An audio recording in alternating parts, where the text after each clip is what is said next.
जो बिल लेकर के आ रही है, भारतीय जनता पार्टी का इतिहास जिस तरह के फैसले लिए अगर हम देखें, उससे कहीं न कहीं जो परिणाम भारतीय जनता पार्टी चाहती थी वो नहीं आए।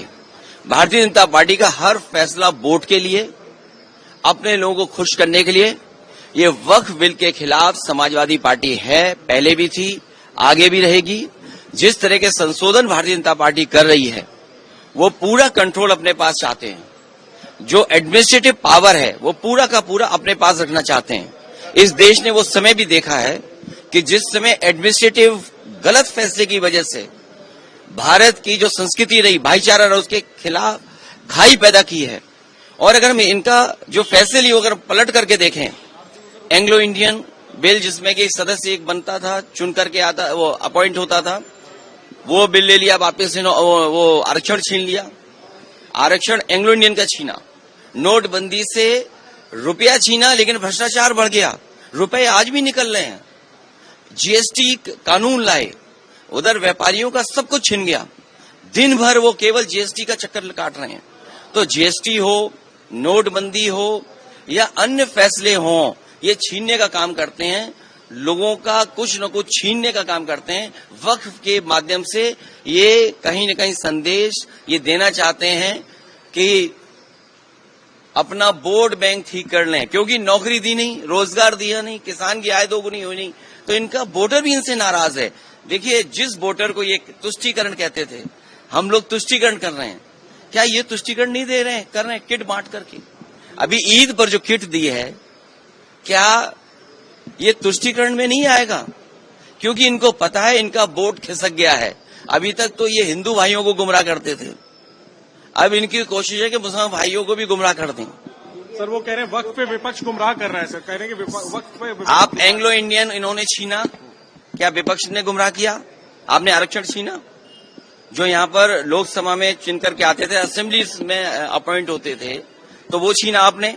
नोटबंदी पे आपने कहा कि आतंकवाद खत्म हो जाएगा, इनके लोगों को माफी मांगने जाना पड़ा। क्या आप सोच सकते हो? फौज के गलत फैसले की वजह से, हालांकि नई बात बनती ये कहने की है, लेकिन फिर भी कह रहे हैं, एक घटना ऐसी हुई जिसमें इनको माफी मांगनी पड़ी फौज के बड़े अधिकारी को जाकर के, जो गलत एनकाउंटर हुआ था। तो इन्हीं की वजह से आतंकवाद बढ़ रहा है। नोटबंदी फैसला लिया, क्या भ्रष्टाचार नहीं बढ़ा? एक व्यापारी उत्तर प्रदेश में, जिसके इत्र व्यापारी था, कारोबारी, 250 करोड़ रुपए निकला था नोटबंदी के बाद, और ये कहा गया समाजवादी पार्टी का है। जब इनकी बदनामी हुई, इनका फैसला गलत हुआ, इन्होंने अपनी बदनामी छिपाने के लिए समाजवादी पार्टी के जो पूर्व एमएलसी उसके घर पे छापा मारा। तो जीएसटी सरलीकरण कह रहे थे, इसी लोकसभा में आजादी की तरह जश्न मना था जीएसटी का। जीएसटी से क्या व्यापारी संतुष्ट है?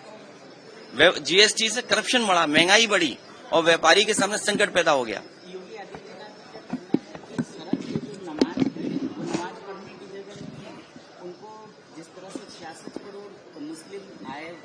देखिए, वो अनुशासन का पालन किया, हिंदू आए और जिस तरह से धार्मिक अनुशासन का पालन किया, उससे उनको सीख लेनी चाहिए। हाँ, हमारे जो मुख्यमंत्री जी हैं, उनकी गिनती की भाषा विधानसभा में उन्होंने कहा 46 में 56। उनसे भर्ती के बारे में पूछा गया तो उन्होंने 46 में 56 कहा। और आप सब पढ़े लिखे लोग हैं, कोई इसमें ऐसा नहीं है जो थोड़ा बहुत गणित न जानता हो।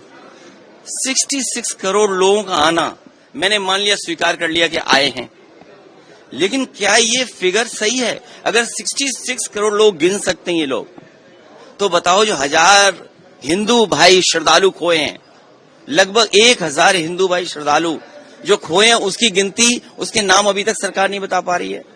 जो हमारे श्रद्धालु श्रद्धा से आए, श्रद्धा भावना से आए, और वहां पर जाकर के उन्होंने कुंभ को संपन्न कराया, उनकी जान चली गई, किसी की मदद नहीं हुई, आज तक सूची नहीं आई।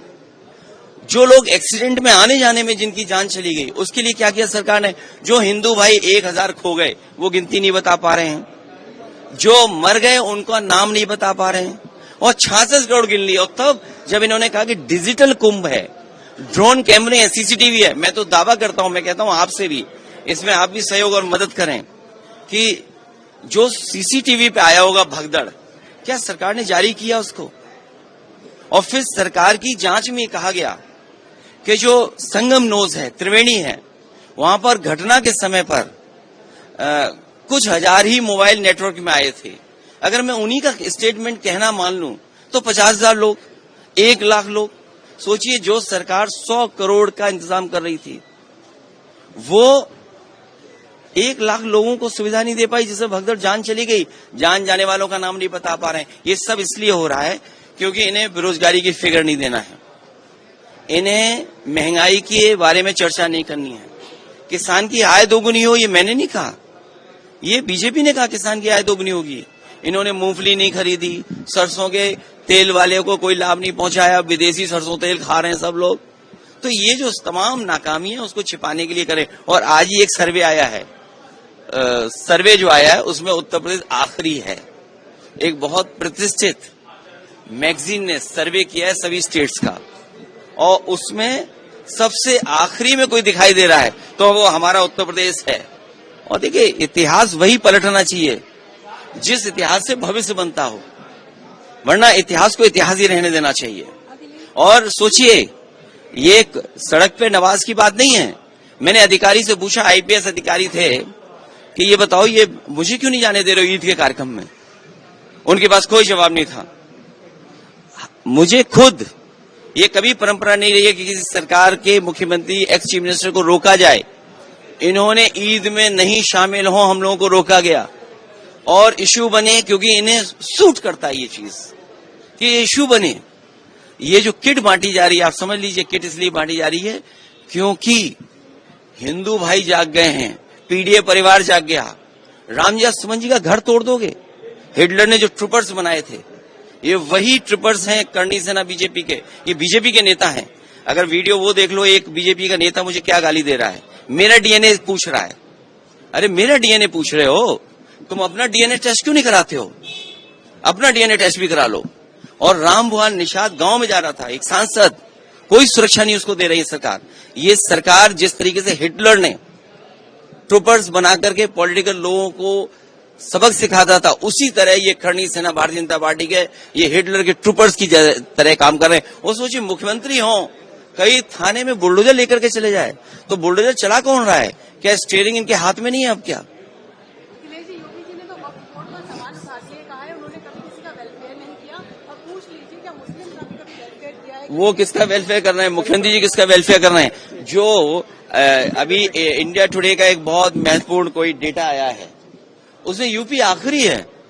सामाजिक जो योजना है उसमें लोगों के व्यवहार में, अच्छा व्यवहार तो मुख्यमंत्री जी से ही देखा होगा उन्होंने। वो एनआई वाले हमारे हैं साथी, एनआई वाला साथी जानता है उनका व्यवहार कैसा है। और अगर आप देखना चाहें तो आर्काइव में देख लीजिए आप। तो आप उसमें नहीं बोलेंगे, जो आंकड़ों में उत्तर प्रदेश आखिरी है। नौकरी नहीं दे पा रहे हैं, रोजगार नहीं दे पा रहे हैं। जो कुंभ में लोग आए हैं उनकी गिनती ही नहीं मुख्यमंत्री जी बता पा रहे हैं।